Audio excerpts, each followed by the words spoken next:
সমস্তটাই সুবিধাবাদী রাজনীতি। সুতরাং মমতা ব্যানার্জিকে ফেস করতে হবে এবং আরো যাবে। রাজ্যসভায় এই যে যাদের পাঠিয়েছে আরো যাবে, কারণ যে যত মমতাকে অন্যভাবে কিছু দিয়েছে তাদের রিটার্ন দিয়েছে। এখন রিটার্ন না দিতে পারলে বেরিয়ে যাবে। This are very simple.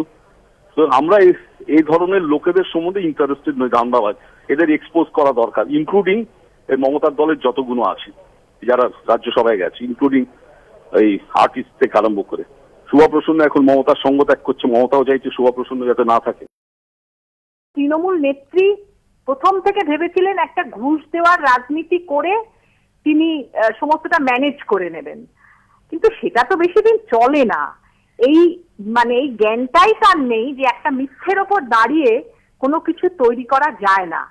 এই জ্ঞানটা নেই বলেই তিনি এই সব লোককে রাজ্যসভায় পাঠিয়েছেন। সঞ্জয় বোসের মতো লোক রাজ্যসভায় যায়, এটা ভারতবর্ষের লজ্জা।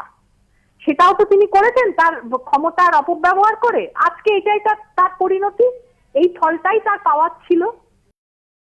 এখন উনি কারণ তো বলেননি, তবে এখন অনেকে হাওয়া ভাসছে রাগিয়ে একটা হচ্ছে যে ওকে পদত্যাগ করতে বাধ্য করা হবে, যাতে আরেকজনকে একটা প্রোভাইড করা যায়। কোথাও হয়তো কোনো রকম একটা করেছে, হয়তো ডিল আছে কারোর সঙ্গে, কাউকে দিতে হবে কোনো বিনিময়ে, সেরকম একটা থাকতে পারে।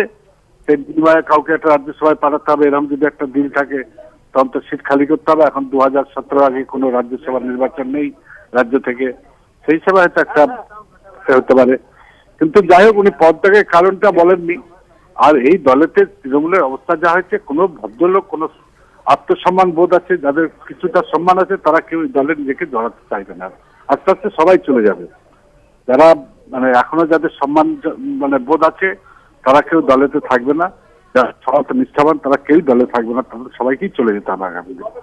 প্রথমত, সঞ্জয় বোসের এই ধরনের সিদ্ধান্ত গ্রহণ করা ছাড়া অন্য কোনো পথ ছিল না।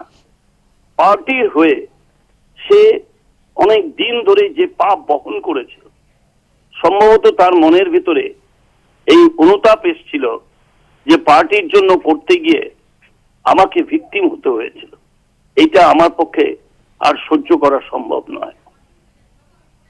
কিন্তু সেই সঙ্গে আমি এই কথাও বলবো সঞ্জয়কে, আপনি অনুগ্রহ করে কেন আপনি দল ছাড়লেন সেটা বাংলার মানুষকে 1, 2, 3, 4 করে জানান। বাংলার মানুষ জানুক যে ওই রাজনৈতিক দলটার অভ্যন্তরে কি ঘটে।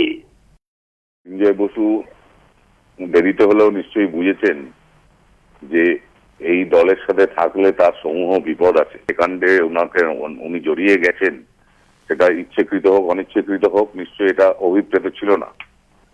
এবং সেই কারণে উনি নিশ্চয়ই সেটা বুঝেছেন, উনি বা ওনার পরিবার, যে এই দলের সাথে যদি ওনার কোন রকম সম্পর্ক থাকে তাহলে আগামী দিনে আরো বড় কাণ্ডে উনি জড়িয়ে যেতে পারেন। সেইখান থেকেই আমার মনে হয় এই দলের কর্মকাণ্ডে বীতশ্রদ্ধ হয়ে নিশ্চয়ই উনি ছেড়েছেন। তা নাহলে অনেক আগেই ছাড়তেন, কিন্তু এখন নিশ্চয়ই বীতশ্রদ্ধ হয়েছেন। এবং বহু মানুষ অলরেডি ছেড়েছেন, আর একে একে সবাই ছেড়ে দেবেন। এখন অনেকেই যারা ঝাঁকে ঝাঁকে গিয়েছিল তৃণমূলে, তারা এখন দলে দলে তৃণমূল ছাড়বে। নানান কারণে যারা গিয়েছিল, নানান কারণে তারা ছাড়বে, সবটা এক কারণ বলা যাবে না। আর সঞ্জয় ক্ষেত্রে দেখা গিয়েছে যেভাবে মমতা ব্যানার্জি মদন মিত্রের জন্য ধর্ণা করালেন, তৃণমূলের সমস্ত ক্রীড়াবিদদেরকে তিরস্কৃত করে জড়ো করার চেষ্টা করলেন, যদিও শেষের দিকে হয়নি। বা মুকুলের ব্যাপারে যেরকম বললেন যে এরকম রাস্তায় নেমে যাবে সবাই, মমতাকে ধরলে গোটা রাজ্যে আগুন জ্বলবে। তো সেখানে দেখা গেল সঞ্জয়ের ক্ষেত্রে সেইভাবে দল হিসেবে রাস্তায় নামেনি বলে তার ক্ষোভ থাকতে পারে। কিন্তু আরো অনেকেই তো যাচ্ছে, অভিনেতা, অভিনেত্রী, গায়ক, গায়িকা, নায়ক, নায়িকা, তারা গিয়েছিল মমতা ব্যানার্জি ছাতার তলে। আসলে মমতা ব্যানার্জি সবচেয়ে বড় সাইনবোর্ড লাগিয়েছিলেন সততার প্রতীকের। দেখা গেল সবচেয়ে বেশি অসৎ, সবচেয়ে বেশি বড় প্রতারক